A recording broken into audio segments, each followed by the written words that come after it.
सवाल नंबर 2 जो है वो है, एक पाशा फेंका जाता है, निम्नलिखित घटनाओं का वर्णन कीजिए। पहला कह रहे हैं कि एक पाशा फेंका गया तो उसमें कितनी घटनाएं हो सकती हैं, आपको पता है 1 2 3 4 5 6, कितनी कुल 6 हो सकती हैं। ठीक है, तो यहाँ पर हमें कह रहा है कि ए जो घटना ए है, मतलब जो हम समुच्चय ए मानेंगे, यहाँ पे मानेंगे हल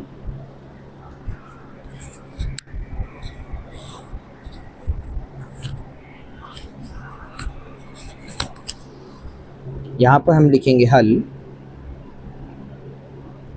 पहले वाले का। इसमें हम तुरंत मानेंगे कि माना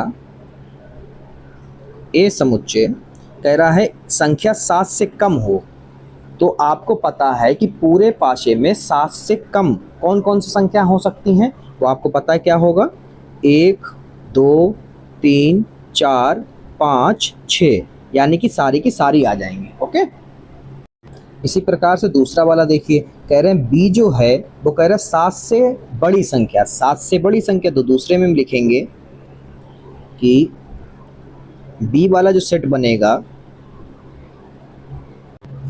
संख्या 7 से बड़ी, तो पाशे में 6 तक संख्या कुल होती है, 1 से शुरू होता है 6 तक नंबर जाता है, तो इसमें कोई नहीं होगी, यानी कि रिक्त समुच्चय है।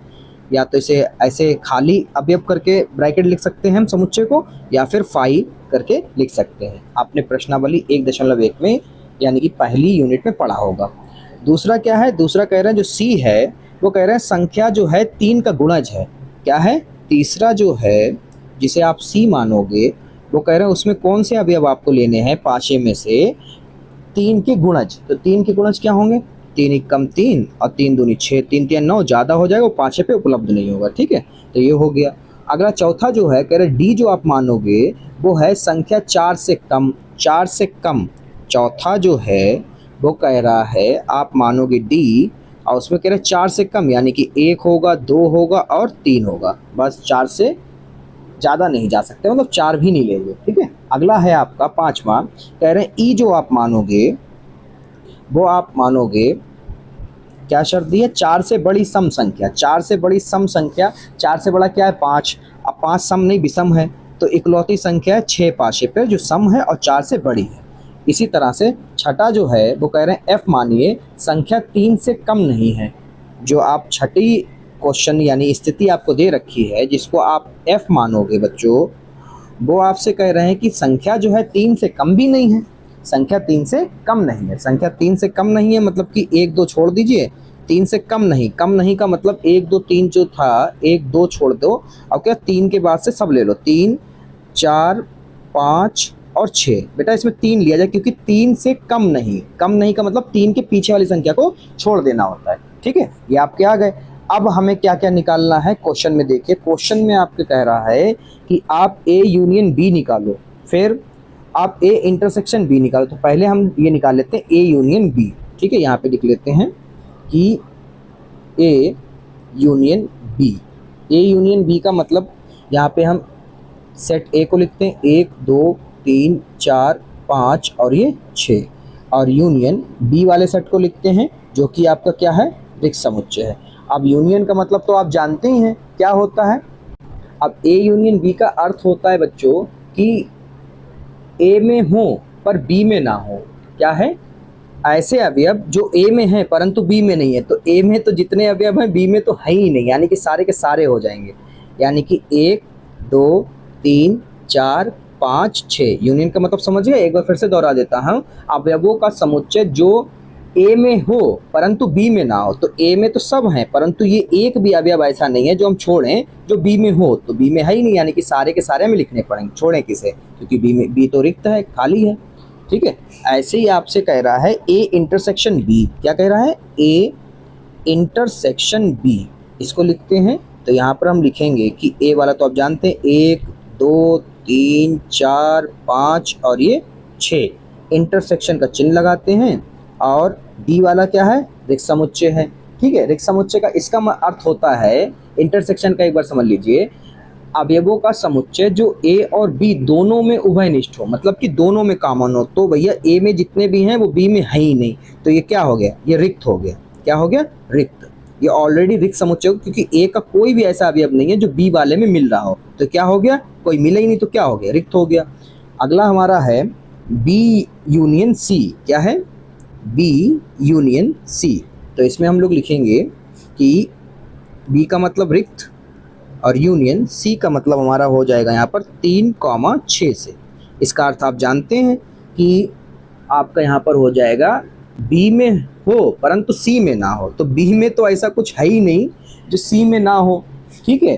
तो यानी कि हम यहाँ पे लिखेंगे कि बी का कुछ है ही नहीं, सी वाले हम ऑलरेडी लिख देंगे क्योंकि बी क्या है, रिक्त है, तो सी वाले हमारे बचे, ठीक है। ये 3 आ गए। बाकी देखिए अगला आपसे कह रहा है कि ई इंटरसेक्शन एफ, ठीक है। ई इंटरसेक्शन एफ का मतलब पहले हम लिख लेते हैं समुच्चय को। ई में जो है वो आपका सिर्फ और सिर्फ 6 है, इंटरसेक्शन लगाते हैं और ये हो जाएगा एफ वाला 3, 4, 5, 6, ठीक है।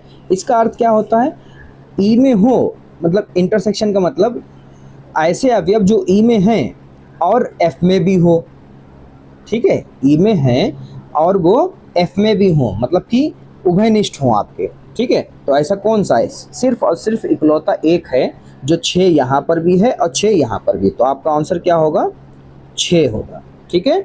ऐसे आपका अगला क्या है, अगला आपसे कह रहे हैं कि D intersection E, D intersection E, तो यहाँ पे लिखेंगे डी इंटरसेक्शन ई। ये आपका हो जाएगा डी वाला जो है वो आपका है 1, 2, 3, इंटरसेक्शन डी आपका हो जाएगा, ओ सॉरी ई 6, ठीक है। और यहाँ पर आप देख सकते हैं ई का कोई भी ऐसा अवयव जो बी में होना चाहिए था, तो यहाँ पर ई डी के जो अवयव हैं 1, 2, 3 वो ई में मिल ही नहीं रहे, तो जब नहीं मिल रहे हैं तो हम लोग क्या करेंगे, फाई यानी कि रिक्त समुच्चय हो गया, ठीक है। अगला हमारा है ए माइनस सी, क्या है, ए माइनस सी निकालना है, ए माइनस सी।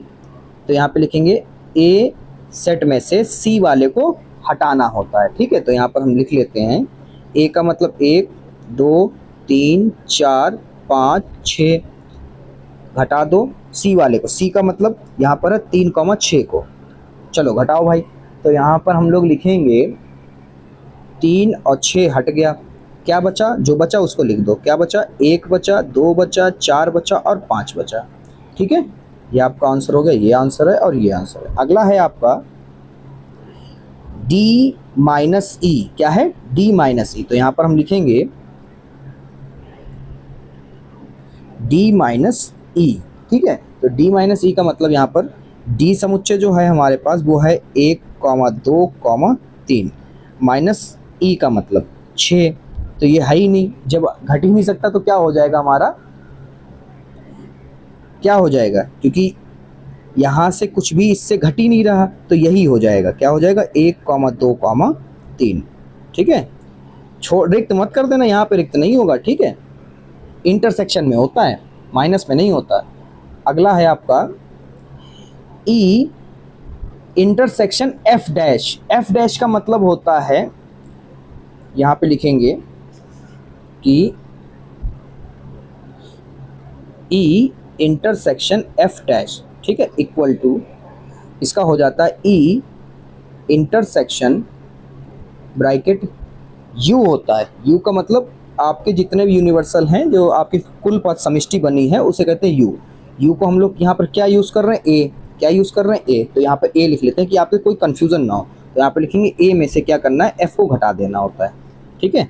तो यहाँ पर हम लिखेंगे ई क्या है हमारे पास 6, सिर्फ ए का अवयव है, इंटरसेक्शन लिखेंगे और यहाँ पर हम लोग लिखेंगे ए वाले 1, 2, 3, 4, 5, 6 और एफ वाले में है हमारे 3, 4, 5 और 6, ठीक है, ये है। अब यहाँ पर हम लिखेंगे 6 को लिख लेते हैं पहले, इधर वाले को सॉल्व कर लेते हैं, ठीक है, क्योंकि माइनस वाले को लिख लेते हैं पहले।